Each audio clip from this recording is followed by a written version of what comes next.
principalement de trois choses concernant comment gérer sa carrière de dev. On va parler d'objectifs, on va parler du métier et quelques conseils de carrière que j'ai personnellement.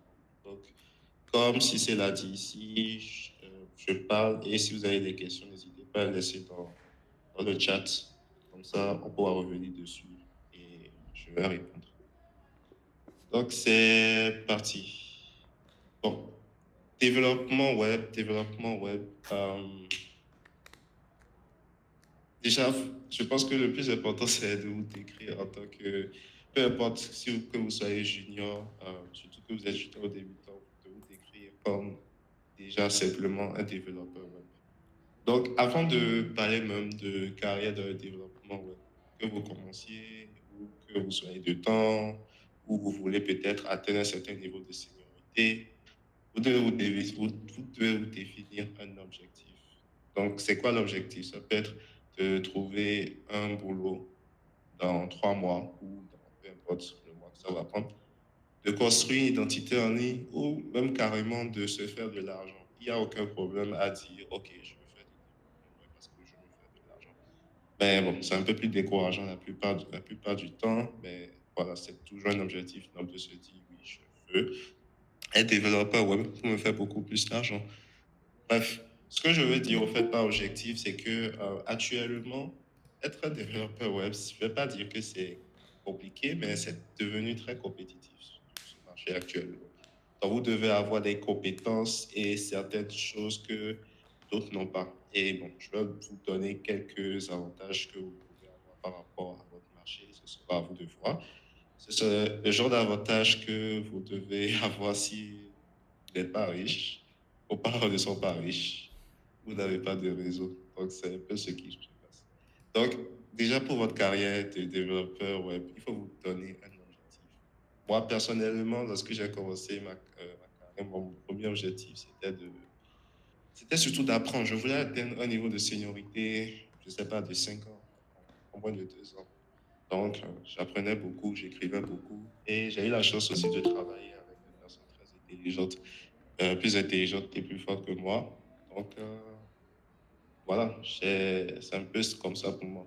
Maintenant, si on doit revoir peut-être aujourd'hui, si je dois dire côté objectif moi, dans ma carrière, c'est surtout de me construire une identité en ligne, mais d'améliorer mes compétences concernant tout ce qui est algo, etc., pour pouvoir, vous savez, avoir plus d'opportunités. Peut-être je pas pour aller dans une grande boîte comme Google, tout ça, tout ça. Ça, c'est mes objectifs à moi. Donc, ça dépend de vous donner des objectifs, toujours au début. Maintenant, en développement web, moi, je divise principalement le métier en trois catégories. C'est vrai que vous pouvez aller un peu plus en profondeur, mais je pense qu'il y a principalement trois choses. Il y a le full stack, il y a le back-end, il y a le front-end. Alors, quand vous commencez, c'est bien. Le full stack, c'est cool. Mais moi, je pense que se spécialiser, c'est mieux. Ce que je veux dire par là, c'est que le plus tôt vous vous spécialisez, plus rapide et ce sera plus rapide pour vous de pouvoir vous diversifier. Alors, je prends l'exemple d'un développeur qui commence en tant que full stack, il est débutant. Il apprend, donc il suit un cours complet, donc peut-être il apprend du HTML, du CSS, du JavaScript, et il va apprendre du PHP. En gros, il est capable de se lever et de sortir une application, on va dire assez complète, mais bon, c'est un débutant après tout, donc forcément, il fera du désordre. C'est bien, cependant, lorsque vous êtes au début comme ça et que vous, comment dire, vous voulez peut-être par hasard trouver une opportunité, que ce soit un boulot, même que ce soit dans un truc de consultant ou de freelance. C'est difficile de se rendre crédible lorsque vous vous levez et vous listez 10 technologies que vous maîtrisez au fait. Ça, c'est étonnant. Comment tu maîtrises tout cela en moins de, je sais pas, en moins de 6 mois ou en moins de 3 mois. Like, j'ai comme toi. Donc, au fait, ce que je conseille le plus simple, c'est de spécialiser. Vous allez choisir dans ce que vous voulez faire. Et si vous ne savez pas ce que vous voulez faire, choisissez simplement quelque chose et suivez ça. Comme ça, après, vous saurez si c'est exactement ce que vous voulez faire. Moi, c'est vrai que j'ai appris au début du PHP, j'ai appris du JavaScript. Donc, je pouvais faire une application de A à Z complète. Mais à la fin, je me suis spécialisé en développement back-end en utilisant du Python et du Django. Donc, J'ai commencé surtout ma carrière professionnelle en tant que développeur web Python, en utilisant la technologie Django. Et c'est, disons, 1 an, 2 ans profondément dans ma carrière que j'ai commencé à apprécier plus le front-end, j'ai commencé à essayer des outils et j'ai évolué, etc., pour devenir un peu full stack. Et j'ai eu même récemment à travailler en tant que développeur front-end à plein temps. Mais mon expérience en tant que développeur back-end m'a aidé quand même à comprendre certains concepts. Et ma transition vers le front-end était assez fluide quand même parce que la plupart du temps, c'était des itérations à faire, des API et tout. Donc, lorsque vous êtes un développeur, vous allez à faire quelque chose et vous parlez avec d'autres développeurs qui sont dans le même truc. La communication est fluide, vous comprenez, il peut y avoir des propositions de solutions et le travail avance rapidement. Donc, c'est toujours bien de se spécialiser. Et deuxièmement, les ressources sont très importantes. Cependant, il ne faut pas abuser. Il faut être toujours en train d'apprendre. Je pense que c'est très important. Les tutoriels, tout ça, c'est bien. Les cours, les livres, c'est encore mieux. Cependant, il ne faut pas tomber dans ce qu'on appelle le tutorial hell. C'est-à-dire que vous ne pouvez rien faire sans faire des tutoriels. C'est pas bon du tout. C'est vrai que c'est un début pour avancer, mais lorsque vous devenez dépendant des tutoriels, vous n'êtes pas capable vous-même de pouvoir réfléchir pour résoudre les problèmes. Alors, c'est pas bien. Alors, je ne dis pas de ne pas faire de recherche, je ne dis pas non plus de ne pas, par exemple, regarder la documentation, mais par exemple, si vous devez à chaque fois, je ne sais pas, vous devez dire, bon, ok, je veux construire une application avec une nouvelle technologie. Je vais suivre un tutoriel. Ok, je vois que je dois ajouter une fonctionnalité de login, de connexion et d'inscription. Je vais suivre un tutoriel. Pourquoi ne pas regarder simplement la documentation, lire et essayer de comprendre et essayer de voir les mécanismes de la technologie que vous utilisez pour vous-même pouvoir implémenter quelque chose de plus solide. Et ça devient un peu bizarre parce qu'il y a des trucs que vous ne pouvez pas trouver en tutoriel. Donc, vous êtes obligé de faire vous-même. Donc, le plus tôt vous savez vous débarrasser des tutoriels, le mieux c'est. Et les tutoriels, c'est surtout un truc pour pouvoir prendre en main rapidement la technologie. Alors, moi, la plupart du temps, parce que je regarde un tutoriel, c'est pour savoir à quel point la technologie est complexe. Est-ce que je peux travailler genre, facilement avec, au fait? Par exemple, si je dois déployer, OK, combien de temps ça prend? Si je me lève et puis je viens, et je vois que, pour déployer, genre, le gars, il a écrit un article de 3 000 mots, je vais commencer à douter. Je vais commencer à me poser des questions et je vais fort, je vais faire un choix. Donc, c'est un peu comme ça que je juge les choses. Donc, les ressources sont importantes, mais il ne faut pas en abuser. Moi, dans ma hiérarchie de ressources, en partant du plus simple au plus complexe, étant donné que plus la ressource est complexe, plus ça vous donne l'expérience et tout, je dirais qu'il y a les tutoriels, il y a les cours, il y a les livres. Les livres, je préfère encore plus que vous baser sur un livre pour pouvoir, comment dire, vous trouver que d'utiliser les tutoriels. Parce que les livres sont complets. Souvent, ils donnent des expériences personnelles, des trucs à ne pas faire, des trucs à faire, etc. Et il y a pas mal de, de liens de support que vous pouvez voir. Bon, maintenant parlons un peu de chaque, disons, partie du développement web. Nous avons le front-end, nous avons principalement du HTML, du JavaScript et du CSS. Je ne vais pas aller plus loin que ces trois-là. Chacun peut décider de choisir la technologie ou le framework front-end qu'il veut utiliser. Sinon, il faut vraiment avoir une très bonne maîtrise du HTML, avoir une bonne maîtrise du JavaScript, jusqu'au moins au niveau de la manipulation du DOM. C'est-à-dire que vous devez être très, très, très à l'aise de tout ce qui concerne pouvoir vous-même implémenter des fonctionnalités en utilisant les fonctions natives du navigateur, que ce soit changer la couleur, gérer une certaine animation, pouvoir bloquer certaines parties, pouvoir bloquer un bouton, voilà, gérer certaines transitions. Donc, vous devez vraiment être à l'aise avec. Et c'est encore plus pour le CSS parce que, en vérité, côté front-end, si vous êtes bon avec le CSS, vous avez quand même résolu, je dirais, 70% de vos problèmes front-end. Vous avez résolu 70% de vos problèmes front-end si vous êtes bon en CSS. Donc, c'est surtout ça. Maintenant, parlant des technologies, nous avons du React, du Vue, nous avons Angular, patati patata. Cela va dépendre de de votre marché. Actuellement, c'est le React qui est en vogue, donc c'est le Le moyen le plus safe, si vous apprenez du React, c'est pas très évident que vous chômez. Vous pouvez aussi apprendre du Vue et du Angular. Ce qui est intéressant sur cette technologie, bon, Angular est complexe quand même. Je sais pas, je sais plus regarder, j'ai plus regardé cela, ça fait un moment. Mais dans le temps, je voulais apprendre Angular, c'était quand même assez balèze. Le Vue.js est très simple à comprendre, mais le marché pour cette framework ne sont pas assez grands par rapport au React. Pas que c'est grand, ce n'est pas grand par rapport à eux-mêmes, mais par rapport à React. C'est pas si à l'aise que ça. Sinon, si vous décidez de vous spécialiser dans cette, il n'y a pas de souci aussi. Ce qui, ça voudra dire que vous devez, comment dire, cibler certaines entreprises, certains marchés qui utilisent cette technologie, et puis voilà, ça passera rapide. Il y a moins de compétition là-bas, donc c'est toujours un pari intéressant à faire. Côté back-end, côté back-end, vous faites du web, donc HTML, JavaScript, vous devez au moins maîtriser la base. Voilà. Le CSS, vous devez au moins aussi maîtriser la base, c'est-à-dire pouvoir faire de la disposition. C'est pas franchement le principal focus en tant que développeur back-end, c'est toujours quand même quelque chose qu'il faut avoir dans dans son truc là, dans son sac, parce que vous savez pas vraiment quand vous en aurez besoin.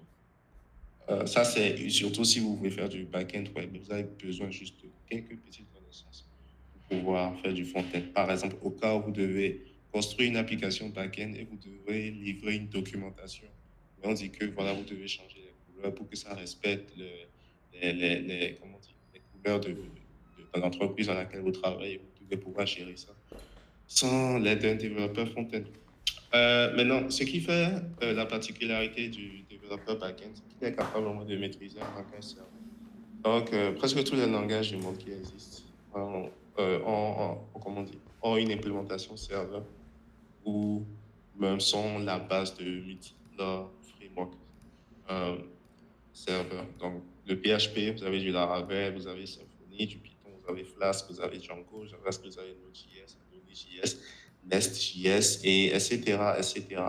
C'est toujours à vous de choisir la technologie qui est la plus utilisée enfin, sur le marché que vous voulez cibler et aller avec. Euh, le cloud, quand je dis cloud, vous devez au moins pouvoir déployer une application back-end sur un serveur. Donc, que ce soit AWS en utilisant les milliards de services qu'ils ont, ou simplement un VPS, les nôtres aussi, ils ont des services dans des VPS. Render, c'est un service, plateforme as a service. En gros, vous n'avez pas vraiment besoin de vous battre pour déployer une application. C'est quoi? Vous connectez le compte GitHub, vous faites juste quelques configurations en disant, OK, tu peux démarrer l'application comme ça, voici les variables d'environnement, et il vous spin votre service automatiquement. C'est très efficace si vous voulez faire, par exemple, des démos, ou vous voulez avoir un service en staging ou un truc simple là, sans forcément payer ou battre avec. J'utilise ça toujours, même si je maîtrise quand même le déploiement sur un serveur simple ou AWS. Mais voilà, c'est toujours quelque chose qu'il faut explorer. Donc, en fonction du langage back-end que vous choisissez, il y a pas mal de possibilités. Donc, c'est à vous de voir. Et en tant que développeur back-end, vous devez aussi pouvoir maîtriser au moins euh, du SQL. Euh, le SQL, c'est pour surtout manipuler les informations d'une base de données. C'est vrai qu'il y a du NoSQL aussi, mais voilà, c'est à vous de voir. Comme je dis, ça dépend toujours du marché et de la technologie back-end que vous utilisez. Donc, par exemple, avec du JavaScript, vous pouvez utiliser du SQL comme du NoSQL, avec lequel c'est très bien intégré d'ailleurs. Mais le PHP, le Python ont des intégrations SQL très, très, très natives. Donc, vous pouvez toujours utiliser ça. Maintenant, dans votre carrière de développeur web, comme je l'ai dit, si vous n'avez pas des parents riches, vous n'êtes pas riche, vous devez avoir un avantage euh, propre à vous. Ah, parmi les avantages propres à vous, ça peut être une compétence rare, c'est-à-dire que vous êtes très fort en animation CSS, vous vous spécialisez en tout ce qui est expérience utilisateur, vous vous spécialisez aussi en accessibilité, par exemple, ça c'est quelque chose que beaucoup de personnes ne touchent pas, c'est-à-dire vous êtes capable de créer une application front-end qui peut être utilisée par des gens qui ont des problèmes de vue, qui ont des problèmes d'audition, ou même des gens qui sont aveugles, des gens qui ne peuvent pas utiliser qui n'ont pas de bras, qui ne peuvent pas vraiment utiliser l'application avec des mains, tout ci, tout ça. Pour rendre l'application accessible pour ces gens-là. C'est une compétence très rare jusqu'à aujourd'hui. Donc, si vous maîtrisez ça déjà, par exemple, vous êtes déjà dans une niche, au fait, où, voilà, quoi, c'est un avantage très grand. La rédaction, bon, moi, je fais de la rédaction technique. Moi, ce que ça m'a permis de faire, c'est de pouvoir maîtriser comment dire, la capacité d'écrire de très bonnes documentations, par exemple. Donc, si vous êtes un développeur back-end et que vous devez développer une API, par exemple, et que vous devez la documenter, et qu'en plus, il s'agit d'une API qui est pour une entreprise, des choses comme ça. Voilà, vous êtes capable de dire, OK, je suis développeur back-end web, mais je suis capable quand même de rédiger de très bonne documentation pour euh, les personnes qui veulent utiliser mes API. Et jusqu'à aujourd'hui, je n'ai pas eu de plainte, etc. Donc, ça peut être juste un exemple. Donc, trouvez votre compétence rare. Il y a plein de choses dans lesquelles vous pouvez spécialiser. Et c'est là même, on vient au niveau où je disais, il y a beaucoup de spécialités dans le développement back-end, dans le développement front-end, dans le développement full stack. C'est à vous maintenant de voir chaque spécialité et de se dire, OK, je veux choisir ceci, je vais maîtriser. Donc, comme on a vu côté front-end, vous avez animation, accessibilité, expérience utilisateur. C'est à vous de voir. Côté back-end, bah, vous pouvez dire, voilà, OK, je sais comment créer une architecture scalable. Je suis capable de faire ça avec SQL. Euh, et voilà, c'est à vous de voir. Maintenant, comment trouver des opportunités en tant que développeur web? Vous avez LinkedIn, vous avez Facebook, vous avez les réseaux sociaux, vous avez Twitter. Déjà, parlez de ce que vous faites. Euh, je pense que c'est plus important de parler de ce que vous êtes en train d'apprendre et de le partager. N'hésitez pas à vous lever, à dire, bon, aujourd'hui j'ai appris à faire ci, à faire ça, et balancer des photos de ce que vous avez pu faire. Si par exemple vous êtes levé, vous avez développé, je sais pas, une animation d'un bouton, bah, poster la vidéo sur LinkedIn ou sur Facebook. Et Facebook, c'est vrai, personnellement, je ne l'ai jamais utilisé comment dire, pour côté professionnel. Quand je vais sur Facebook, c'est surtout pour raconter des conneries. Mais je vois beaucoup de personnes qui utilisent quand même pour parler de ce qu'ils font et ils ont l'air d'avoir quand même des opportunités. Sur LinkedIn, c'est un peu plus simple, un peu plus facile parce que c'est déjà dédié à un côté professionnel.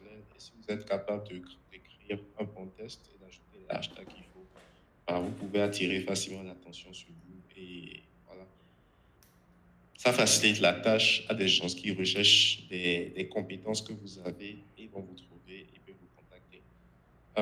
Aussi, n'hésitez pas quand même à aller aux conférences, à aller à des after-work et des choses comme ça. C'est des endroits où vous rencontrez des gens qui sont plus forts que vous, avec qui vous pouvez vous connecter et apprendre, qui vont vous mentorer. C'est aussi là-bas où vous pouvez rencontrer des entrepreneurs ou des gens qui recherchent des chances comme vous.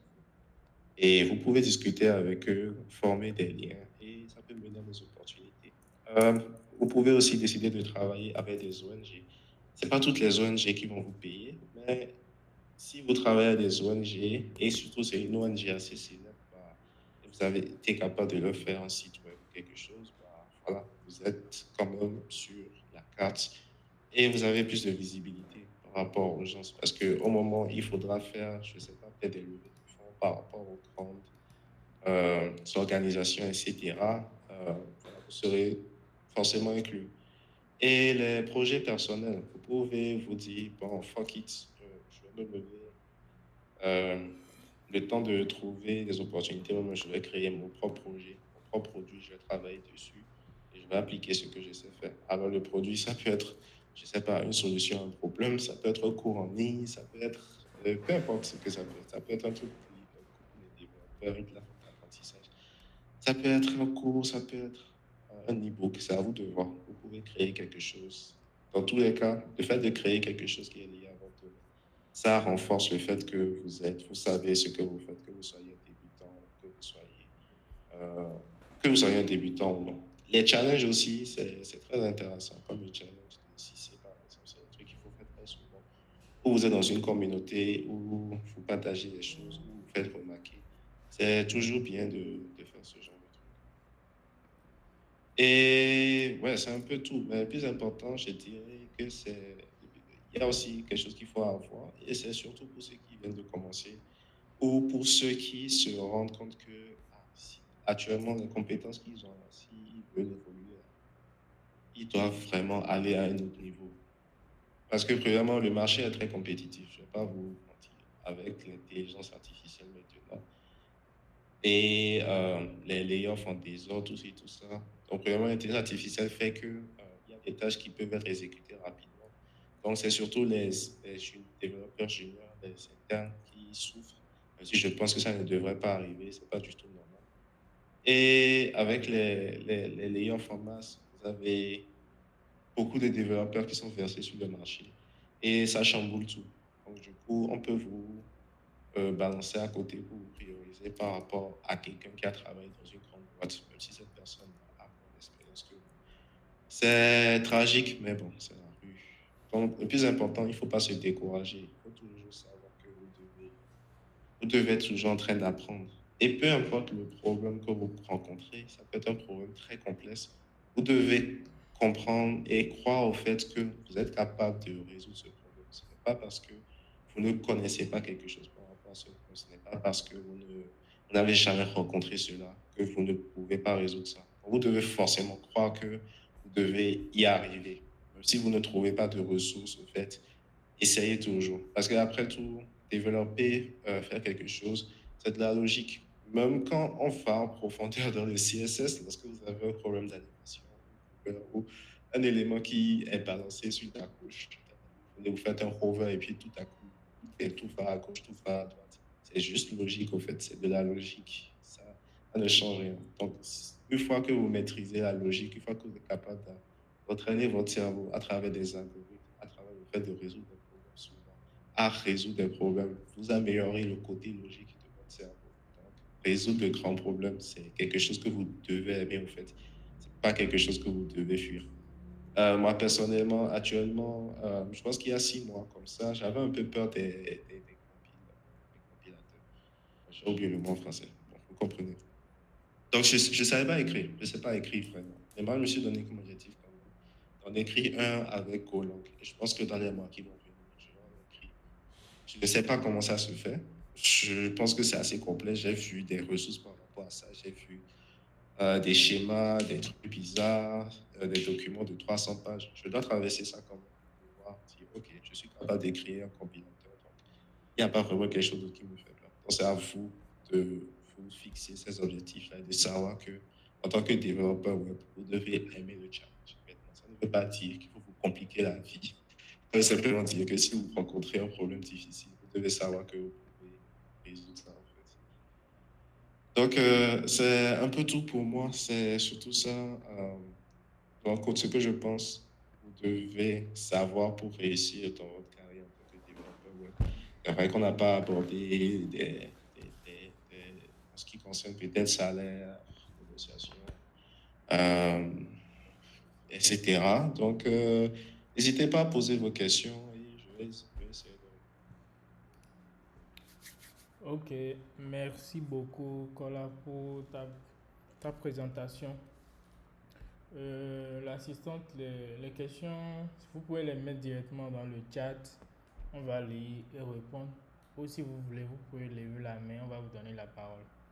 Maintenant, avant de recueillir vos différentes questions, j'ai quelques questions en fait que je vais déjà commencer à poser. Bon, tu as parlé de participer à des conférences, tout ça et tout. Sur la tech au Bénin, quelles sont les communautés qui organisent souvent des conférences, des trucs comme ça en fait, que tu peux déjà parler en fait pour que les gens sachent. Il y a des gens qui ne savent pas qu'est-ce qui se passe chaque Ouais, année et tout. Donc, si tu en as, tu peux déjà commencer à participer et citer pour les participants. ouais, bon, déjà en conférence, ou rencontre, ou talk, c'est déjà, il y a Google, comment ça s'appelle ça déjà? GDG. GDG, voilà, Google Developer, c'est déjà un bon début pour commencer. Voilà, vous pouvez déjà assister à un événement partie, parler à des gens, rencontrer les devs, rencontrer ceux qui viennent parler et converser avec eux.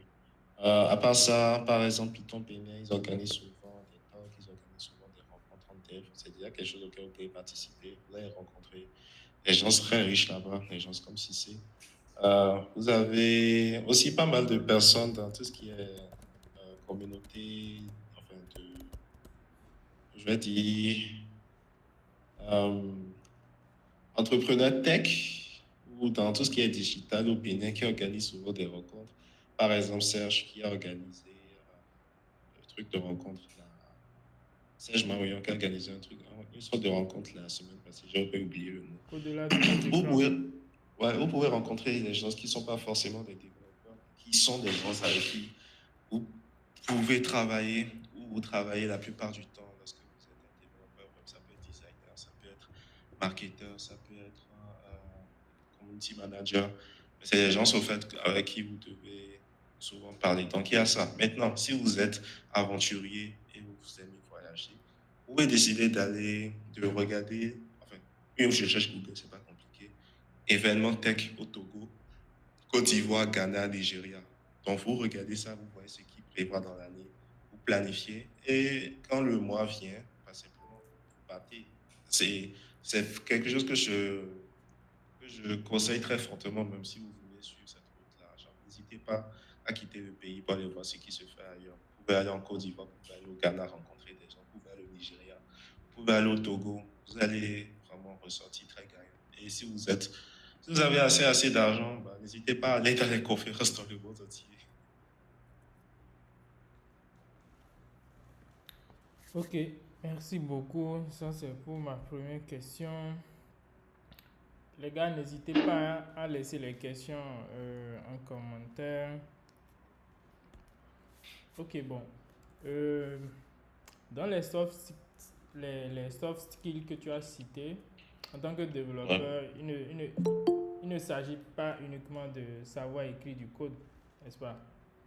tout Donc, à fait. tu as parlé de savoir écrit, partager en fait ce qu'on arrive à faire et tout.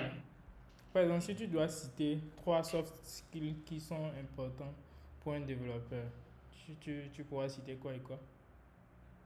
Bon, déjà, on va dire communication, mais je ne vais pas dire simplement communication, je vais dire communication claire. Ouais. C'est-à-dire comment tu te lèves et tu es capable d'expliquer quelque chose de façon différente pour que la personne puisse comprendre. C'est-à-dire que si par exemple tu as un bug, la façon dont tu vas expliquer ça à ton collaborateur front-end va être différente de la façon dont tu vas expliquer ça à ton collaborateur back-end, au designer, au marketeur, au community manager, patati patata, et même à ton boss. Donc, tu dois pouvoir être capable de bien formuler tes idées, de comprendre que la personne en face de toi ne maîtrise pas forcément tout ce qui est code, etc., mais ce qui est dans ton domaine. Donc, tu dois pouvoir quand même bien expliquer cela. Le soft skill que je vais citer, c'est la planification, si je peux dire ça comme ça. Mais bon, pour la planification, je pense que c'est quelque chose que les gens ne maîtrisent pas forcément. Donc, moi, il y a deux règles que je suis. Euh, Si je vois que je peux faire quelque chose en 5 jours, je vais dire que ça va prendre 8 jours. Et la deuxième règle, c'est, enfin, en anglais, on dit under promise, over deliver.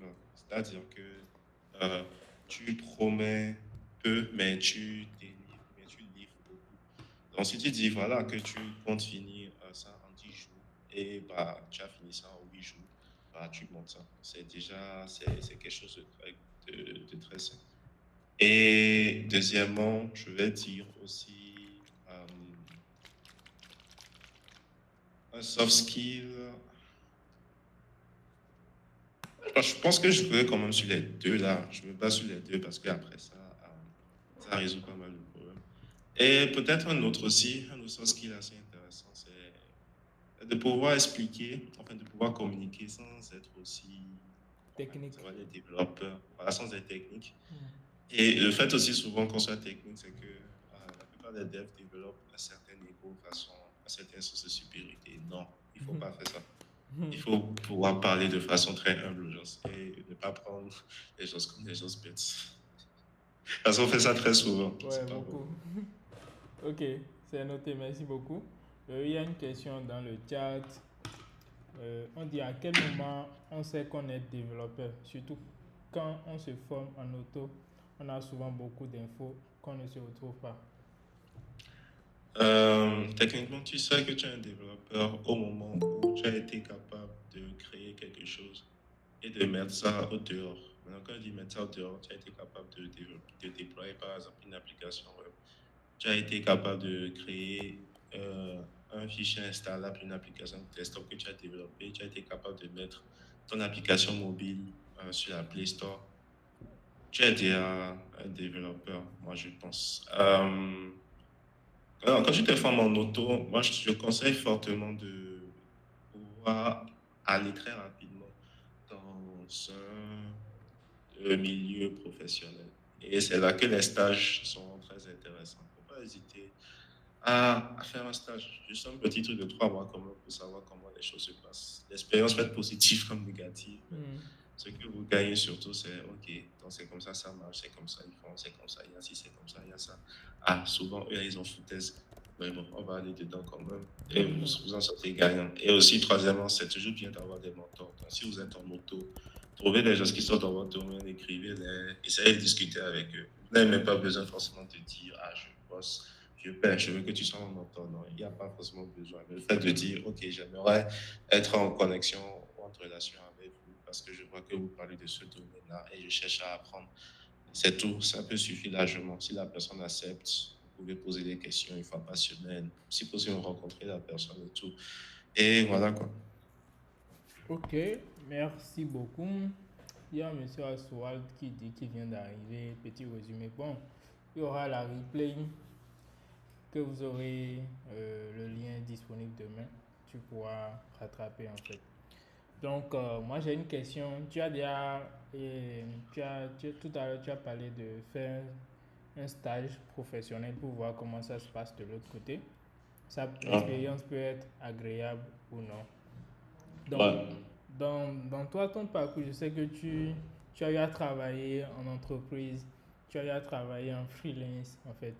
Maintenant, entre ces deux euh, styles de travail là, quelle a été ton expérience en fait? Est-ce qu'aujourd'hui, tu, tu conseilles à un jeune qui vient d'apprendre à coder, qui a bon, un petit niveau front-end, il peut coder un site, si on lui soumet une maquette, il peut bien le faire, quelques petits retouches, c'est clair.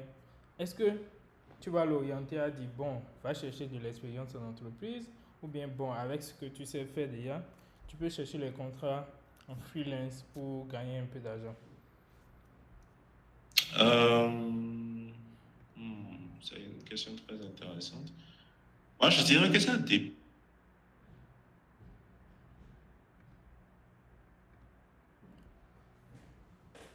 Allô, Cola, on t'a perdu, hein?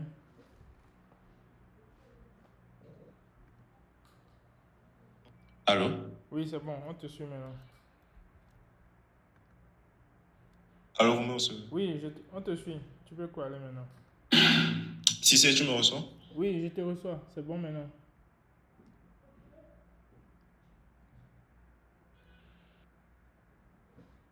Voilà, nous allons patienter. Voilà, il y a Lewis qui nous dit qu'il faut être humble. On doit cultiver l'humilité. Ça, c'est vrai. Ça, c'est vrai.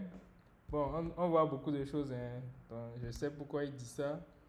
Je pense que, bon, ça, c'est aussi un autre débat, hein. Tu auras la chance de prendre la parole et éclairer un peu par rapport à ça.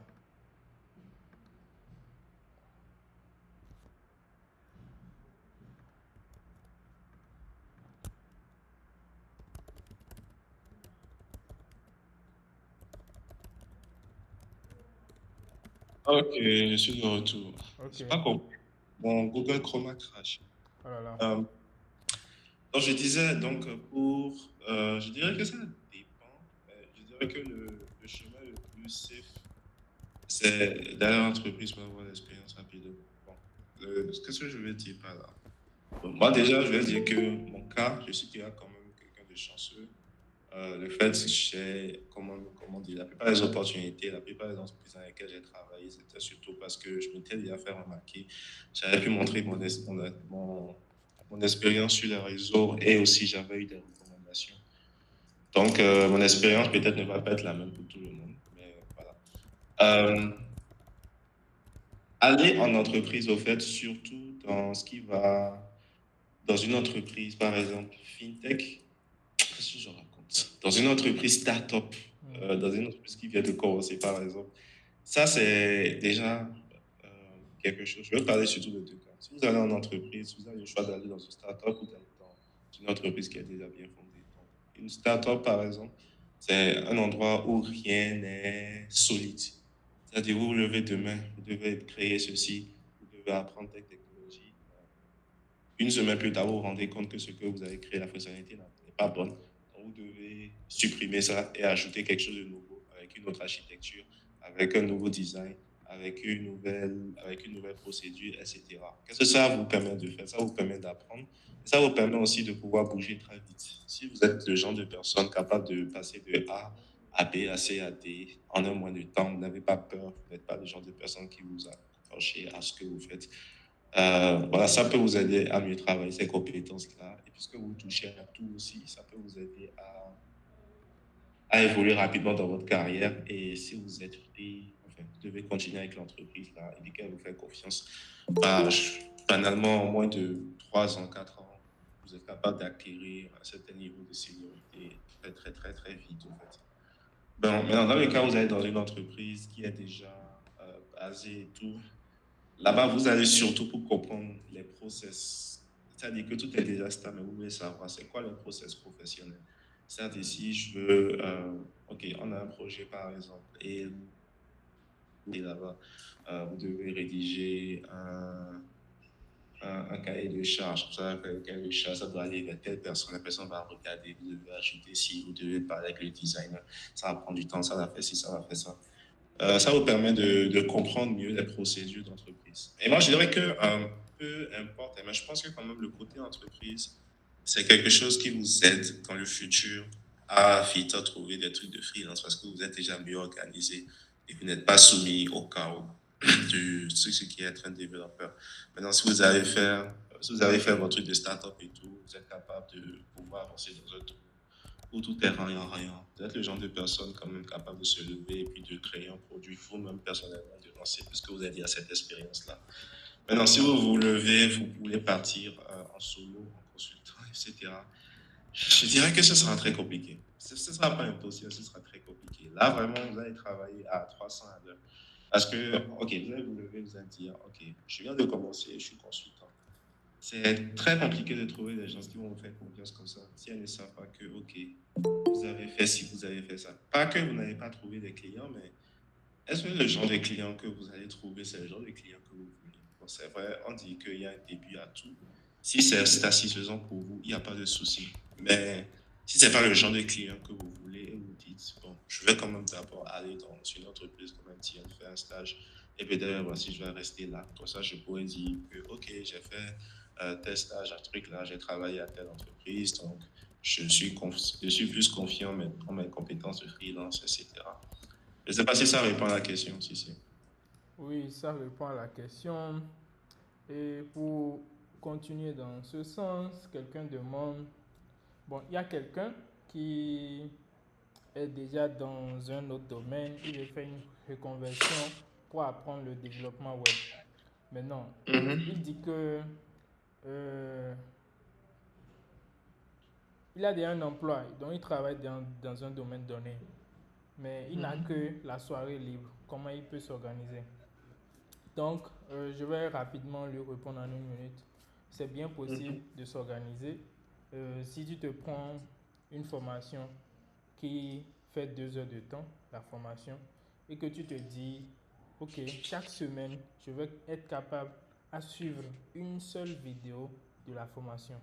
Que ça soit une vidéo de 5 minutes, 10 minutes, 20 minutes, tu t'arranges pour qu'à la fin de la semaine, à part ton boulot, ce que tu veux apprendre, tu te rends compte que oui, j'ai coché la case où je me suis dit que je dois suivre une vidéo pour la formation que j'ai achetée. Donc, si je prends le cas de Udemy, généralement, c'est 5 minutes, 10 minutes, 20 minutes. Donc, souvent pas plus. Donc, si la vidéo fait 2 heures de temps et la formation complète fait 2 heures de temps et que vous faites 10 minutes par semaine, en 6 semaines, vous avez fini. Donc, si en 6 semaines, vous avez fini et que réellement vous avez appris correctement, ça ne vous met pas une pression de vite apprendre et de vite finir. Et ça va vous aider également à aller librement comme vous le sentez en fait. Donc je pense que pour ce cas, si vous avez déjà la soirée libre, vous pouvez bien vous organiser comme ça. Ça peut être également 2 vidéos par semaine. À vous de savoir quel rythme vous pouvez tenir. Donc il y a une question aussi qui demande, est-ce que c'est conseillé pour un débutant d'utiliser l'IA? Donc là, tu vas essayer de nous répondre. Pour un débutant, je dirais non. Je dirais non. Ne dépendez pas de l'intelligence artificielle pour générer du code, faire ci, faire ça. Que même actuellement, je pense que si vous voulez utiliser l'intelligence artificielle pour faire des animations complexes ou bien créer une application, là, vous rendez compte que c'est du chap, c'est en train d'écrire, c'est plus spaghetti code. Bref, ce que je veux dire là, en fait, c'est que faut utiliser l'intelligence artificielle uniquement si vous savez ce que vous êtes en train de faire. Uniquement. Il n'y a aucun problème par rapport à cela, mais par exemple, c'est quoi ce que je conseillerais à un développeur junior? Ok, je vais créer une simple landing page et je vais aller très vite, par exemple. Alors, je vais juste peut-être générer le squelette et moi-même, je vais me changer du CSS. Là, ça peut aider, par exemple, où j'ai un problème d'alignement. Je sais ce que j'ai fait, j'ai l'impression que ce que j'ai fait marche. Mais je me rends compte qu'il y a quelque chose que je ne vois pas vraiment. Ok, j'ai besoin rapidement d'idées pour voir qu'est-ce qu'il y a. L'intelligence artificielle peut vous aider rapidement. Mais si vous ne trouvez pas si vous ne trouvez pas une solution à votre problème, toujours Google, lisez ce que les autres ont pu faire et voyez si ça marche ou pas. Et vous allez dessus. Essayez surtout de ne pas dépendre de ça. C'est-à-dire, est-ce que vous êtes capable d'aujourd'hui de vous dire, OK, je vais mettre ChatGPT de côté ou un modèle LLM de côté et moi-même je vais créer une application. Est-ce que je suis capable de me débrouiller uniquement avec ce qui est là jusqu'à en utilisant Google? Quoique, sans vous mentir, actuellement, si vous êtes du tout débutant, à moins que vous travaillez sur une solution de une architecture complexe, vous travaillez du React, ou vous avez besoin de ci, vous avez besoin de ça, je ne vois pas vraiment l'utilisation de l'intelligence artificielle. Moi, personnellement, j'utilise l'IA quand je veux discuter d'architecture. J'utilise l'IA quand je veux savoir si, par exemple, OK, ce que j'ai fait là, est-ce que c'est bon? Comment améliorer ça? Comment rendre le code plus propre? Et aussi, explique-moi exactement ce que tu fais. Parce que c'est pas bien de aussi d'envoyer juste un coup de code et puis de dire améliore ça. Et ça, on voit ça, oui, c'est beau, c'est si, c'est ça. J'ai vu des patterns complexes, mais comme c'est beau, je laisse ça dedans, mais je ne comprends pas. Donc, utilisez l'IA uniquement si vous savez ou vous comprenez exactement ce que vous faites. Mais bon, à la fin, chacun fait ce qu'il veut, mais il y a les conséquences. Non, chacun ne fait pas ce qu'il veut. Chacun doit faire ce qui va l'aider. Parce que par exemple, je pense, j'ai eu un cas, quelqu'un m'a écrit. euh, la personne me suit généralement sur LinkedIn, je crois. Il est débutant et il travaillait sous Node.js. Donc, il voulait un truc qu'il allait demander à ChatGPT. Donc, ChatGPT l'a fourni ce qu'il veut. Maintenant, il y avait un OK. problème de truc là. Node.js a de façon native link pour les liens. Ouais, Donc, ouais, dans la réponse que ChatGPT lui a envoyée, c'est que ChatGPT utilise les balises A dans link. ouais. Et ça lui cause des erreurs dans le navigateur. Il ne comprend pas parce qu'il n'a pas assez, comment je vais dire, lu ce que ChatGPT l'a envoyé avant de copier et coller. Donc je pense Ouais. qu'il a peiné 3 jours sur ça et tout. Comme il Ah, est 3 jours. aussi, oui, comme il est aussi débutant, il n'a pas pu bien interpréter l'erreur que le navigateur lui envoyait. Tu vois. Donc il y a ces petits trucs en fait où quand tu fais pas attention, ça c'est encore Ouais, très léger et vite voir en fait. Si tu écris des fonctions qui ouais, sont très gigantesques ou ça va créer des trucs derrière que tu ne pourras même pas savoir d'où ça vient après, ça va.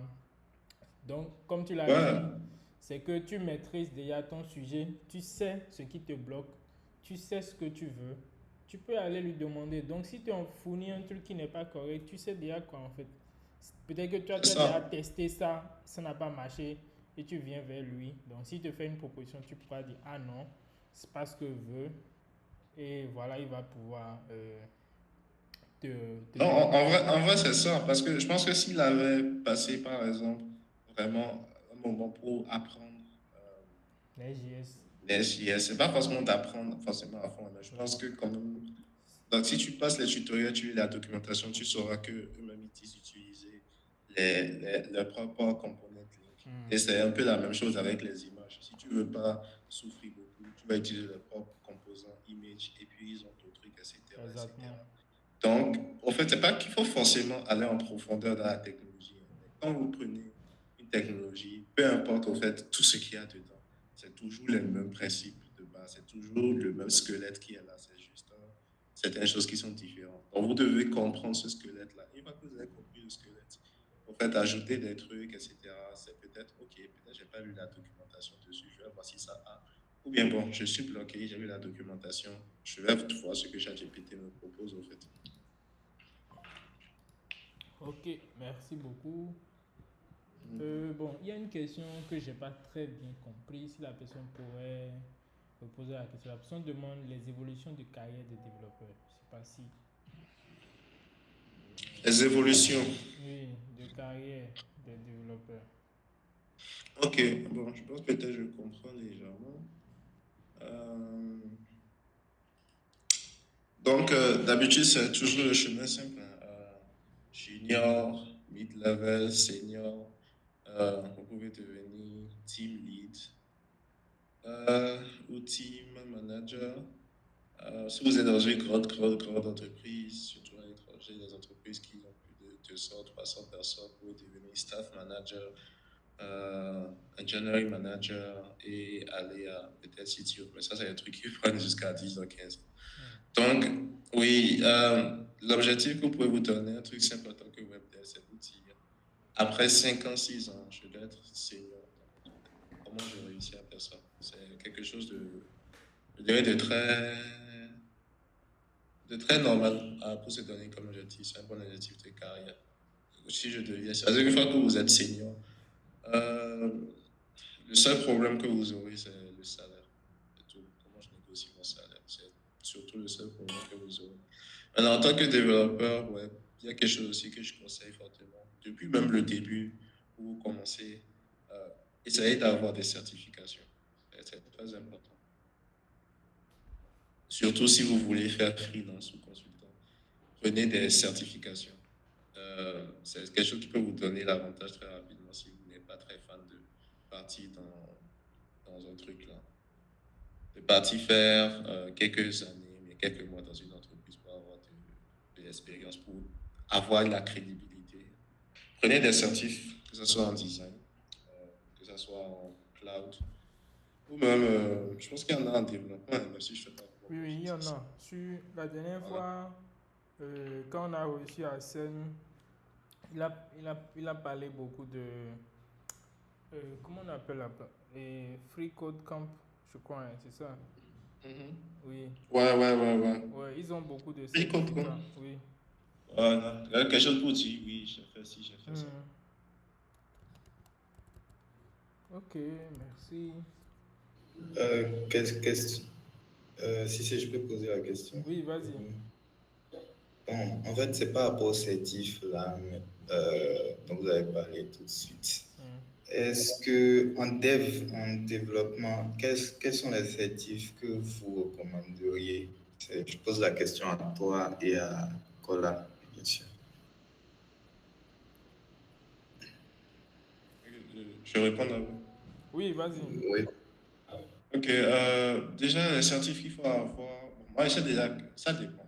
Par exemple, si vous voulez finir développeur front-end, une certif en design, ou disons que je maîtrise de design UX. Euh, une certif aussi peut-être en ce qui va concerner les parcours de développeurs web, que ce soit JavaScript, etc. Bon, moi, c'est ce que je connais forcément. Maintenant, si moi, j'étais développeur front-end, certif en cours de programmation, fait ci, fait ça. Personnellement, non, je ne vais pas faire. Mais si c'est un certif en ce qui va concerner design, UX, design, UI, je vais faire ça. Je vais surtout avoir ça dans la main pour me donner un avantage.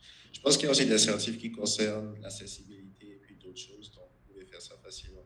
Maintenant, côté back-end, là, ça devient intéressant. Il y a des certifs en AWS, des certifs Microsoft Azure, Google.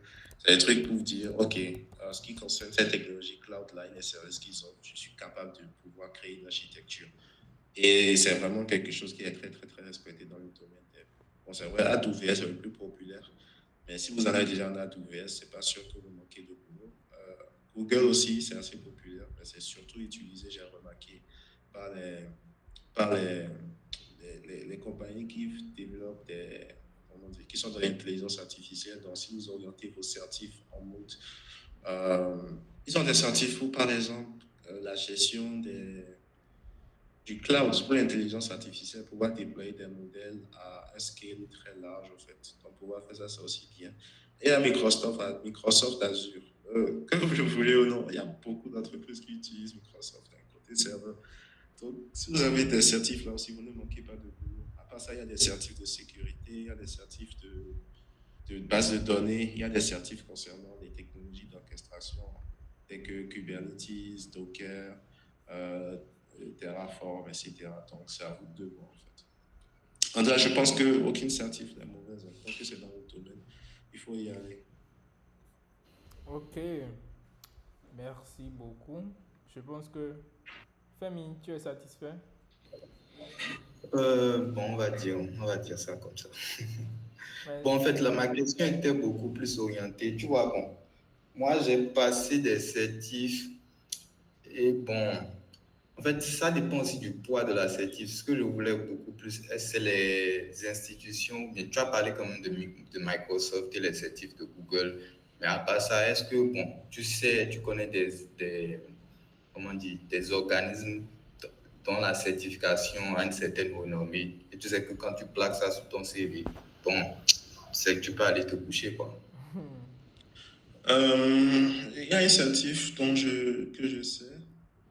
Euh, c'est très très populaire, surtout dans la situation et puis dans les entreprises ont beaucoup de respecter. Les certifs IQSTB ou bien IQTB, là, bref, les certifs qui vont concerner software, quality assurance. Il y en a, j'ai oublié, IQSTB, quelque chose. La plupart des consultants que je vois et qui sont vraiment genre à l'aise, on ces certifs, on les certifs qui viennent de de l'association là. Ouais, c'est ça, ISTQB.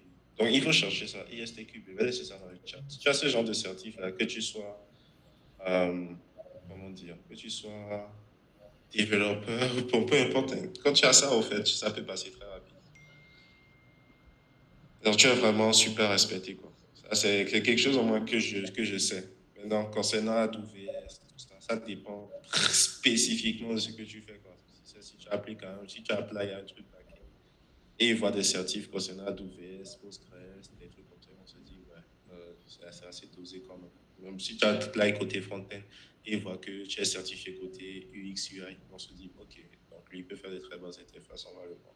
Mais c'est vrai que dans les deux cas, s'ils voient quelque chose comme ça sur ton truc, ça peut certifier que tu es capable de livrer enfin, de sortir des choses qui sont de très bonne qualité, qui n'ont pas beaucoup de bugs, qui sont très stables et tu es capable de les aider vraiment à fond.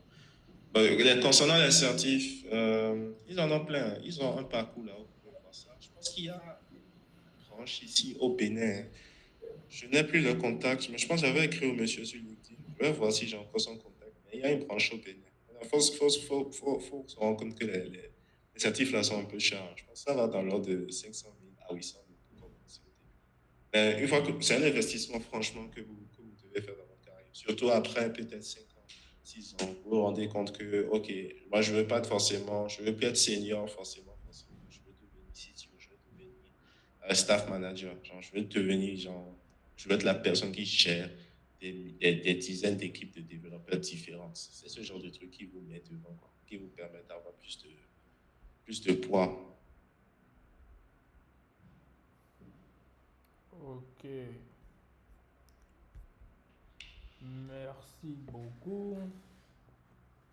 Il y a... Comment il s'appelle Ah, Lewis c'est parti. Il avait énuméré un point et quand tu parlais, il a dit cultivons l'humilité, c'est important. Oui, il faut cultiver l'humilité en tant que développeur. Mais bon, tu penses que tout le monde a commencé à faire ça maintenant, surtout avec l'intelligence artificielle et puis les choses qui ont commencé à vivre. Clairement, clairement. Les développeurs sont devenus très humbles. Ok, vous n'avez pas d'autres questions, les gars? Ah, voilà. Allume ton micro et vas-y, bro. Ok, vous me recevez? Ouais, on te reçoit. Ok, effectivement, cultivons l'humilité. Mais ce truc d'humilité, on le remarque très souvent pour des personnes qui débutent et qui ont réussi finalement à faire un truc pas commun ou pas l'habitude de faire. Et puis, finalement, quand ils le font une fois et puis ça leur semble intéressant, ils ont aligné une brique de quiche et que ça donne un certain sens. Après certains époux, ils se disent qu'ils savent déjà tout construire. J'ai malheureusement rencontré pas mal de personnes qui débutent, qui avaient toujours, en fait, tu retrouves ça presque toujours. Il est rare de ne pas retrouver ça. Après, enfin, vu que nous ici, dans notre milieu, on est vraiment, vraiment violent, ça le passe très vite parce qu'on sait très bien répondre par rapport à ça. Genre, c'est vraiment ce que j'ai remarqué. Quand tu es violent avec ces personnes-là, ils se rangent, ils deviennent très humbles et puis tout va pour le mieux. Mais pour ceux qui sont têtus, finalement, ils ont du mal à évoluer parce qu'en fait, ils sont focus sur ce qui se disent, sur ce qu'ils ont appris de par eux-mêmes. Ils ne veulent pas forcément s'ouvrir, ils n'ont pas une certaine ouverture d'esprit. Du coup, en étant humble, celui qui est censé te montrer des trucs va te montrer des trucs. Tu vas même découvrir, en fait, plus que tu t'y attends, enfin, en vrai. Soyons humbles, s'il vous plaît. Ouais, je suis très d'accord. Je pense même que c'est un nom, ce truc-là. Dunning-Kruger effect. Là où les débutants. Ce que tu as envoyé là. Ouais, ils pensent qu'ils connaissent plus que le truc là. Maintenant, je vais aussi ajouter quelque chose. Ouais, il y a le côté militaire là. Mais n'oubliez pas de savoir aussi, d'essayer de connaître exactement votre poste. Ça vous aide beaucoup. Lorsque vous devez, par exemple, être consultant, lorsque vous devez négocier des salaires, faire ci et faire ça. Ça aide énormément. Ouais, tout à fait. Donc, les gars, soyons humbles. Ça va vous permettre de rencontrer des gens comme Kola, pouvoir discuter avec eux. Des gens comme Lewis, des gens comme Femi, Arnaud, des gens comme Noé. On a de très grandes personnalités ici.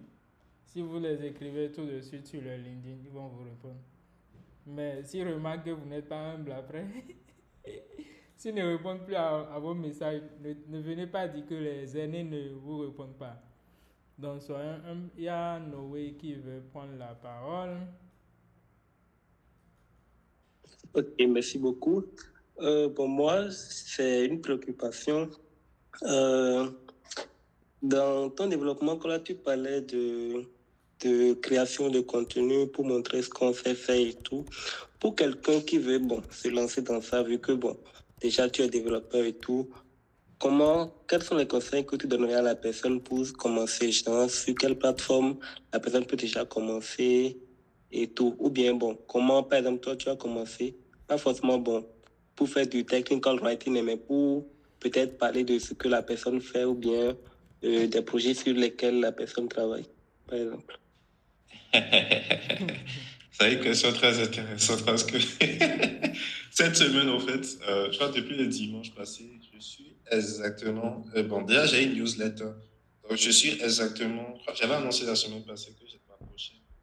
Mon prochain sujet, en fait, ce sera de parler sur comment un développeur peut euh, créer sa présence en ligne, genre avoir une présence en ligne. Donc, j'ai un peu répondu à tout ça. Donc, franchement, je pense que si je dois parler de tout ça, j'ai risque de.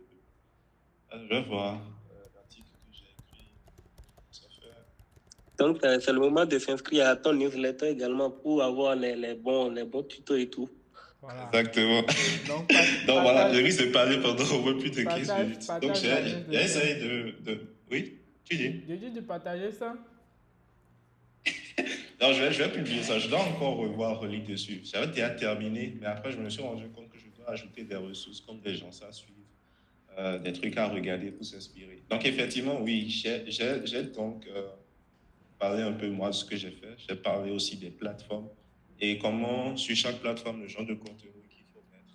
Aussi, les stratégies qu'il faut prendre. Est-ce qu'il faut forcément parler sur toutes les plateformes ou suivre exactement une plateforme?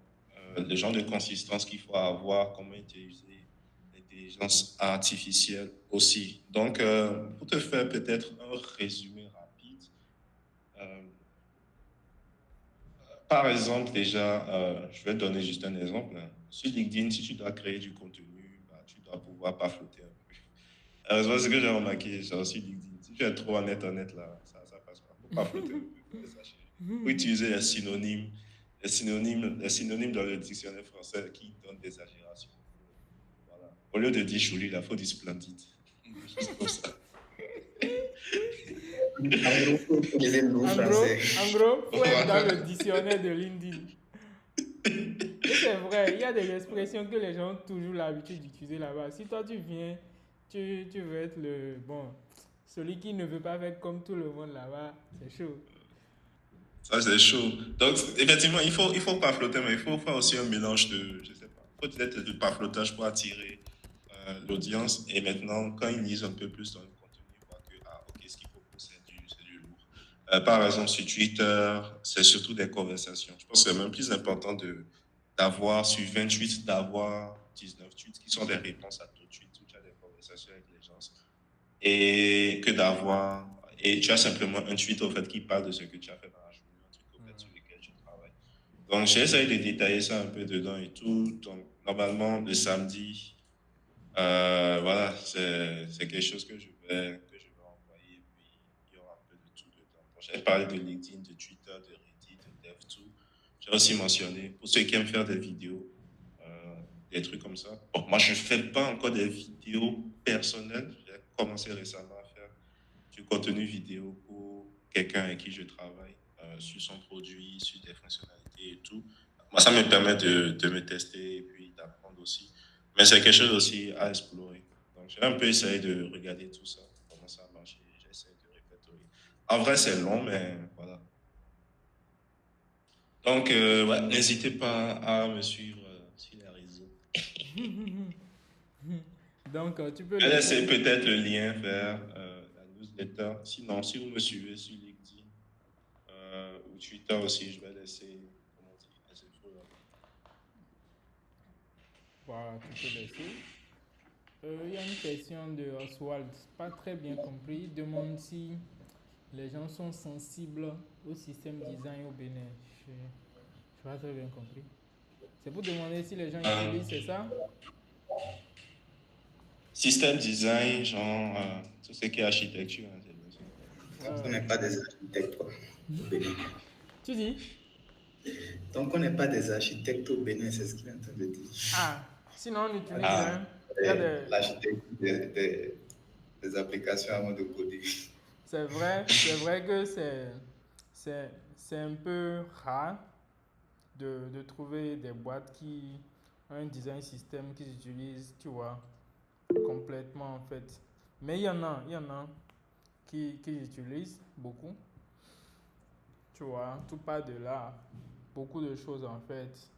Il y a pas mal d'entreprises qui utilisent ça. Le problème aussi également dans cette histoire, c'est que Bon, dans notre contexte, peu de web designers ont eu à travailler sur ces cas de sujets, quoi. Donc, c'est souvent compliqué pour certaines boîtes de trouver quelqu'un pour travailler sur ça. Et également le temps que ça prend. Donc, si très tôt, souvent, ils n'ont pas déjà anticipé par rapport à ça, un peu compliqué après de s'y mettre et de dire, bah voilà, le design va prendre 1 an pour concevoir le design système. Bon, pendant qu'ils ont besoin de lui également. Je pense qu'il parlait de système design, pas de design système. Ah bon? Architecture. Oui, architecture et tout. Système design. C'est le plus. Si tu es développeur web backend et que tu ne sais pas faire ça, c'est grave. Ouais. Bon, il y a monsieur. Il y a Loïs et Hugo qui veulent parler. Bon, Hugo, comme Loïs avait déjà parlé. Bonsoir tout le monde. Bonsoir. Bon, moi j'ai une question. Je veux savoir si vous connaissez des profils sur les réseaux sociaux qu'on peut suivre. Bon, Facebook, bon pas Facebook forcément, LinkedIn, Twitter, qui partagent du contenu vraiment, qui pourront de temps en temps nous permettre d'être à jour, bien de voir ce que les autres font. Ok. Des profils intéressants. Ok. Ok, bon, pour les profils, il y a Kola qui est là, qui écrit. Tu le suis déjà, non? Ok. Oui. Ok. À part Kola, bon, moi personnellement, je n'écris pas vraiment encore.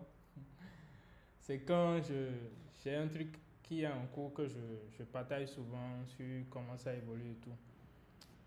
À part lui, il y a Femi, il y a Noé aussi. Il y a Noé qui ont l'habitude. Donc, tu vas leur demander de laisser leur lien, truc là. D'accord. Et LinkedIn. Sinon, je fais Twitter il n'y a pas longtemps. Je ne sais pas vraiment qui je suis pour pouvoir vraiment voir les différentes choses. Tout ça, ça permet de motiver encore, quoi. Donc, j'aimerais savoir. En tout cas, c'est noté quand même. Merci. Oui, je vous en prie. Donc, ceux qui sont dans le Meet et qui ont l'habitude d'écrire sur ce qui se passe, ce qu'ils font généralement, comment ils peuvent aider les gens, vous pouvez laisser vos différents liens, LinkedIn, Twitter, si possible, dans le chat. Donc, Lewis, tu peux parler.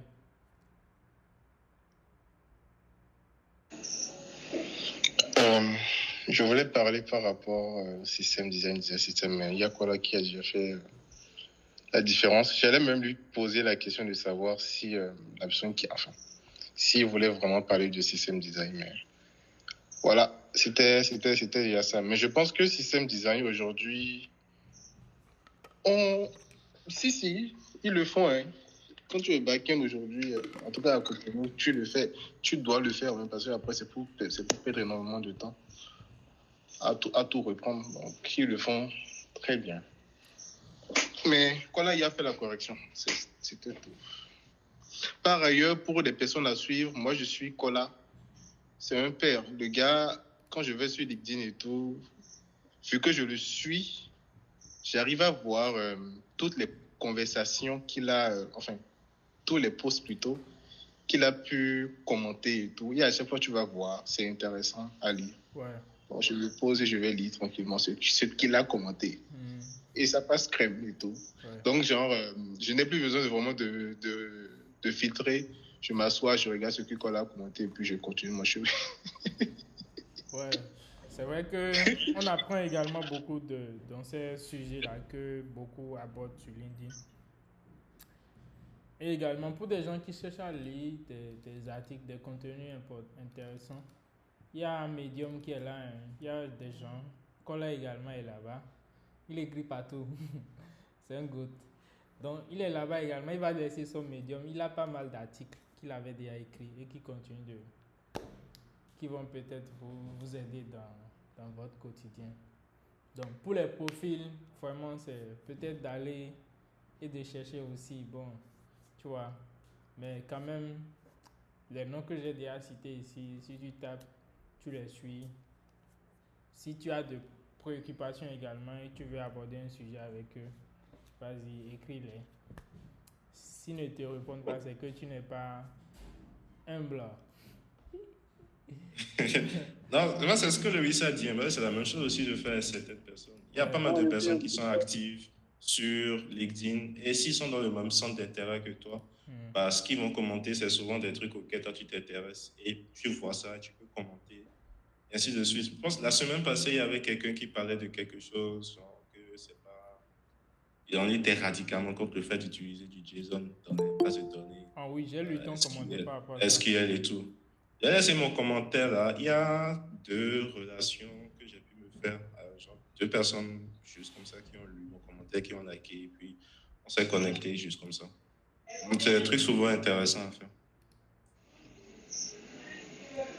Ouais. C'est intéressant. Bon. Est-ce qu'il y a des questions?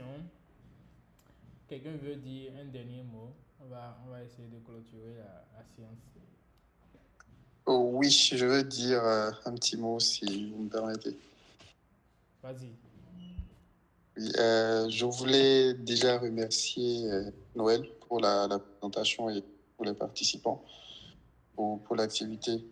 Et aussi te remercier, Cissé, pour l'initiative et l'engagement au niveau de la tech. Et vous tous aussi, je vous remercie parce que moi, si vous voulez, moi, lorsque je commençais encore au Bénin, il n'y avait pas de ces initiatives. Donc, j'aurais bien aimé à mes débuts avoir des conférences comme ça, des initiatives comme ça. Donc, c'est toujours bien. Des partages d'expérience, du partage.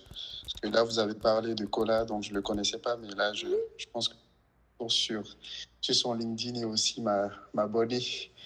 Mais oui, sincèrement, je voulais vous remercier vous tous pour les interventions.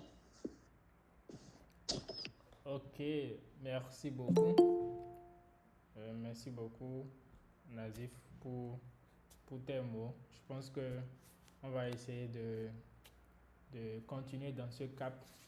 C'est vrai que c'est pas évident. On a déjà reporté la séance avec Cola au moins 2 fois parce que je n'étais pas disponible et j'ai oublié de faire la fiche et d'annoncer et tout. Donc, je pense qu'on va essayer, malgré les occupations, seront disponibles pour ce genre d'événements. Bon, on va prendre une dernière personne. Oui, monsieur Jerry. Ok. Bonsoir à tout le monde. Oui, bonsoir. Ok, bon. Pour moi, je ne sais pas si je vais sortir un peu du sujet, mais vu que vous êtes en train de parler de LinkedIn, est-ce qu'il est normal que